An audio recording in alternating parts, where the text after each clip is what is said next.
नमस्कार साथियों, मैं हूं अमित सिंह। जीएसएम कॉलेज बेवर के डिजिटल प्लेटफॉर्म पर आप सभी का स्वागत है। मित्रों, जो आज का हमारा टॉपिक है मध्यकालीन शिक्षा प्रणाली। पिछले वीडियो में हमने बात की थी मध्यकालीन शिक्षा प्रणाली की, हमने बात की थी बिस्मिल्लाह संस्कार की, हमने बात की थी प्रारंभिक शिक्षा के केंद्र मकतबों की। तो ये मध्यकालीन शिक्षा प्रणाली यानी मुगल कालीन शिक्षा प्रणाली का भाग 2 है, जो कि आज मैं आपके समक्ष लेकर उपस्थित हुआ हूँ। इस वीडियो में हम जानने का प्रयास करेंगे कि जो मुगल काल था, जो मुस्लिम कालीन शिक्षा प्रणाली थी, उसमें उच्च शिक्षा की व्यवस्था किस प्रकार से की जाती थी। उस समय की शिक्षा में मदरसों का क्या योगदान था, उस समय के शिक्षा के केंद्र कौन कौन से थे और उस समय की शिक्षा की क्या क्या नवीनताएं थीं। तो हम प्रारंभ करते हैं मध्यकालीन शिक्षा प्रणाली का भाग 2। देखिए, मध्यकालीन शिक्षा प्रणाली की बात करते हैं उच्च शिक्षा की। पिछले वीडियो में हमने आपको बताया था कि जो प्रारंभिक शिक्षा थी, शिक्षा 2 प्रकार की थी उस समय भी, प्रारंभिक शिक्षा और उच्च शिक्षा। प्रारंभिक शिक्षा के लिए हमने आपको बताया था उस समय की जो प्रारंभिक शिक्षा थी वो मकतबों में संचालित होती थी और जनसाधारण के लिए उस समय शिक्षा मुहैया थी। कोई भी जनमानस का व्यक्ति शिक्षा ग्रहण कर सकता था, लेकिन शिक्षा भी उस समय 2 रूपों में संचालित थी। एक तो जनसाधारण के लिए और दूसरा शहजादों के लिए। तो शहजादों के लिए पिता के संरक्षण में ही, उनके महलों में ही मौलवियों के द्वारा शिक्षा प्रदान की जाती थी। तो होम ट्यूशन की भी परंपरा का जो प्रचलन है, जो उसका प्रारंभ भी मुगल काल से ही माना जाता है। रटंत प्रणाली का भी जो प्रचलन है वो मुगल काल से ही माना जाता है। तो हम बात करते हैं उच्च शिक्षा की, हायर एजुकेशन की। मध्यकाल में हायर एजुकेशन किस प्रकार की थी।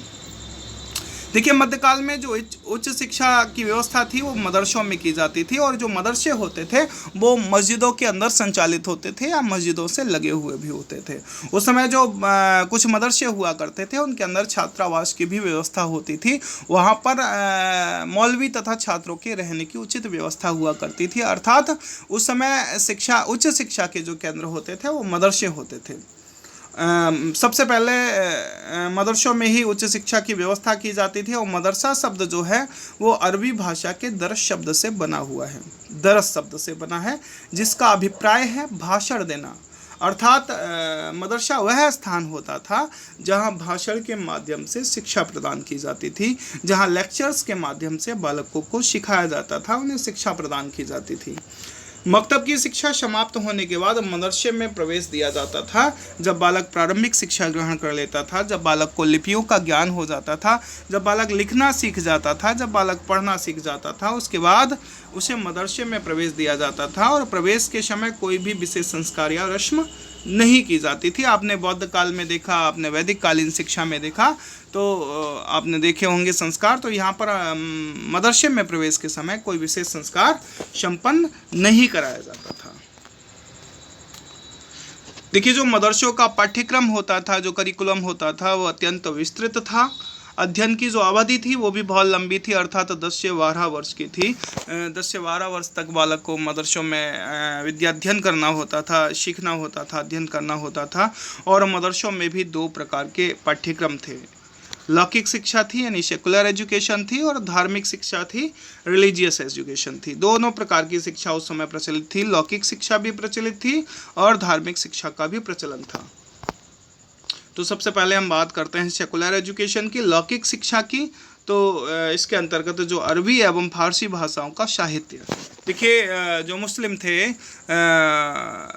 उस समय शिक्षा के अंतर्गत देशी भाषा को छोड़कर अरबी तथा फारसी भाषाओं की प्रमुखता थी।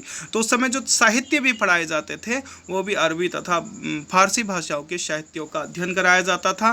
तर्कशास्त्र, दर्शन शास्त्र, गणित, इतिहास, भूगोल, चिकित्सा, कृषि तथा अन्य विषयों की शिक्षा दी जाती थी। तो फारसी तथा अरबी भाषाओं के साहित्य, दर्शन शास्त्र, गणित, इतिहास, भूगोल, चिकित्सा और कृषि आदि विषयों की शिक्षा दी जाती थी। कुछ मदरसों में स्थापत्य कला तथा संगीत की भी शिक्षा दी जाती थी। कुछ मदरसों में स्थापत्य कला और संगीत के लिए भी विभिन्न प्रकार के माध्यमों से शिक्षा दी जाती थी। अब बात करते हैं हम धार्मिक शिक्षा की। तो धार्मिक शिक्षा के अंतर्गत, जैसे मैंने पहले ही आपको वीडियो के प्रारंभ में ही मैंने बताया था कि मध्यकाल में शिक्षा का जो सबसे प्रमुख उद्देश्य था वो मुस्लिम संस्कृति यानी मुगल संस्कृति का प्रचार प्रसार करना था। और जो मुगल थे वो शिक्षा के माध्यम से अपनी संस्कृति का प्रचार प्रसार करना चाहते थे। जब मुगल भारत में आए तो उस समय तत्कालीन समय में जो बौद्धकालीन परिस्थितियाँ उत्पन्न थी, बौद्धकालीन जो विश्वविद्यालय जैसे नालंदा विश्वविद्यालय था, जो भी बौद्धकालीन शिक्षा प्रणालियाँ थी, जो बौद्ध मठ थे, इनका विनाश कराया गया, इन्हें तोड़ दिया गया, बौद्धकालीन संस्कृति को समाप्त कर दिया गया, वैदिक संस्कृति को समाप्त कर दिया गया, नालंदा विश्वविद्यालय में आग लगवा दी गई। तो ये पूर्णतः भारत पर अपनी संस्कृति को स्थापित करना चाहते थे, अपनी संस्कृति का प्रचार प्रसार शिक्षा के माध्यम से करना चाहते थे। और प्रारंभ में शिक्षा थी भी इसलिए, प्रारंभ में शिक्षा सिर्फ धार्मिक प्रचार प्रसार का माध्यम थी। बाद में इन्होंने लौकिक शिक्षा की भी व्यवस्था की थी। तो धार्मिक शिक्षा के अंतर्गत इस्लाम धर्म की शिक्षा दी जाती थी, जिसमें कुरान का गहन अध्ययन, मोहम्मद साहब की परंपरा, इस्लामी कानून आदि विषय पढ़ाए जाते थे, आदि को सम्मिलित किया जाता था। देखिए यहाँ पर एक चीज़ और आपको जान लेनी चाहिए, स्कॉलरशिप के बारे में अगर आप बात करेंगे, छात्रवृत्ति के बारे में बात करेंगे, तो शिक्षा के अंदर पुरस्कार, शिक्षा के अंदर छात्रवृत्ति या शिक्षा के अंदर स्कॉलरशिप का जो प्रारंभ माना जाता है वो भी मुगल काल से ही माना जाता है। मुगल काल में कुछ शासक थे, वो विद्वानों को महत्वपूर्ण स्थान देते थे, विद्वानों की योग्यता को समझते थे, उनकी योग्यता के अनुसार उन्हें पुरस्कृत करते थे, उन्हें छात्रवृत्तियाँ प्रदान की जाती थी। तो शिक्षा में जो पुरस्कार है, शिक्षा में जो स्कॉलरशिप है, शिक्षा में जो छात्रवृत्ति का प्रारंभ माना जाता है वो भी मुगल काल से ही माना जाता है। सबसे पहले मुगल शासकों ने ही योग्यता के स्तर को समझते हुए विभिन्न प्रकार के पुरस्कारों तथा विभिन्न प्रकार की स्कॉलरशिप्स को प्रारंभ किया था। मदरसों की शिक्षा का जो माध्यम था वो फारसी था, किंतु मुसलमानों के लिए अरबी का अध्ययन भी अनिवार्य था। मुस्लिमों को अरबी भी पढ़ना अनिवार्य था। राजपदों पर फारसी का ज्ञान रखने वाले व्यक्तियों को ही नियुक्त किया जाता था। उस समय जो प्रशासनिक पद हुआ करते थे, जो राजा से संबंधित पद हुआ करते थे, वो पद उन्हीं व्यक्तियों को दिए जाते थे जो फारसी का ज्ञान रखते थे। मदरसों में अधिकांश शिक्षण मौखिक रूप से होता था। अभी मैंने बताया था दरस शब्द से मदरसा बना है और दरस का अर्थ होता है बोलना, लेक्चर देना। तो रटने पर विशेष बल दिया जाता था। जो रटंत प्रणाली का प्रारंभ होता है, रटंत प्रणाली का जो प्रारंभ माना जाता है वो मुगल काल से ही माना जाता है। मदरसों में शिक्षकों को उस्ताद कहते थे। देखिए यहाँ पर एक चीज़ बहुत महत्वपूर्ण है, आपसे कई जगह ये प्रश्न पूछा जा सकता है कि मध्यकालीन शिक्षा में या मुगलकालीन शिक्षा में जो शिक्षक हुआ करते थे उन्हें क्या कहते थे। तो मध्यकालीन शिक्षा में जो शिक्षक होते थे उन्हें उस्ताद कहा जाता था, और जो विद्यार्थी हुआ करता था, जो छात्र हुआ करता था, उसे शागिर्द कहा जाता था। शिक्षक को उस्ताद कहते थे तथा छात्रों को शागिर्द कहा जाता था। छात्रावास वाले मदरसों में शिक्षक तथा छात्र साथ साथ रहते थे। जिन मदरसों में छात्रावास हुआ करता था उनमें शिक्षक तथा छात्र एक साथ में रहा करते थे। मदरसों की जो आर्थिक व्यवस्था का दायित्व था वो राज्य का नहीं था। राजा अपनी स्वेच्छा से तो उस समय कुछ आर्थिक व्यवस्था कर सकता था, लेकिन दायित्व नहीं था, क्योंकि उस समय शिक्षा के लिए राज्य द्वारा कोई भी अलग से व्यवस्था नहीं की जाती थी, परंतु राज्य की ओर से कभी कभी आर्थिक सहायता प्रदान की जाती थी। राजा विभिन्न गतिविधियों के लिए कभी कभी आर्थिक सहायता प्रदान करते थे। देखिए यहाँ पर एक चीज़ हमें और जान लेनी चाहिए, मुगल काल में हम अनुशासन की बात जान लें कि मुगल काल में जो अनुशासन था वो अनुशासन बहुत ही सख्त था। दंडात्मक अनुशासन का प्रारंभ अगर हम माने तो दंडात्मक अनुशासन का प्रारंभ मुगल काल से ही माना जाता है। मुगल काल में ही छड़ी है, बैंत है, लात है, घूसा है, मुर्गा है, ये सारी जो परंपराएं जो हम वर्तमान प्रणाली में भी कभी कभी देखते हैं, इनका प्रारंभ भी मुगल काल से ही माना जाता है। अर्थात दमनात्मक अनुशासन या दंडात्मक अनुशासन या शरीर को कष्ट देने वाला अनुशासन मुगल काल से ही प्रारंभ शिक्षा में माना जाता है।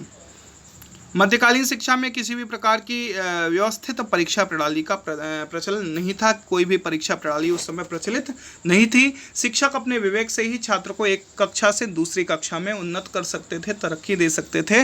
अर्थात शिक्षक की विवेक के अनुसार ही उस समय कक्षा में आप तरक्की कर सकते थे, कक्षा में वृद्धि हो सकती थी। किसी विषय में गहन अध्ययन अथवा प्रतिभा प्रदर्शित करने वाले छात्रों को उपाधियों से विभूषित किया जाता था। देखिए, तर्कशास्त्र का जो क्षेत्र होता है, लॉजिक के क्षेत्र में उस समय फाजिल की उपाधि दी जाती थी। धर्मशास्त्र एथोलॉजी होती थी, इसमें जो विशेष ज्ञान रखते थे उन्हें आलिम की उपाधि दी जाती थी। और जो साहित्य के क्षेत्र में, लिटरेचर के क्षेत्र में जो महत्वपूर्ण ज्ञान रखते थे उन्हें काबिल की उपाधि दी जाती थी। तो तर्कशास्त्र में फाजिल, धर्मशास्त्र में आलिम और साहित्य के क्षेत्र में काबिल की उपाधि दी जाती थी।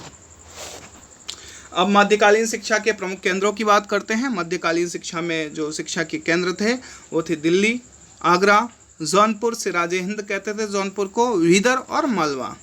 देखिए, दिल्ली आप सभी लोग जानते हैं, दिल्ली से पहले जो मुगल कालीन शिक्षा का केंद्र था वो आगरा था, क्योंकि जो आगरा था वो अकबर की राजधानी थी और आगरा में ही सबसे पहले मुगल कालीन शिक्षा की व्यवस्था की गई थी। अगर आपसे यहाँ पर एक चीज़ और कोई पूछ दे कि आगरा को बसाया किसने था, तो आगरा को बसाया था सिकंदर लोदी ने। किसने बताया था? सिकंदर लोदी ने। जौनपुर को सिराजे हिंद कहते हैं। क्यों सिराजे हिंद कहते हैं? क्योंकि जो जौनपुर था वो मुगल काल में एक बहुत ही महत्वपूर्ण केंद्र था। जो भी मुगल काल की आर्थिक गतिविधियां थी, जो भी शैक्षिक गतिविधियां थी, उनका जो केंद्र बिंदु था वो जौनपुर था।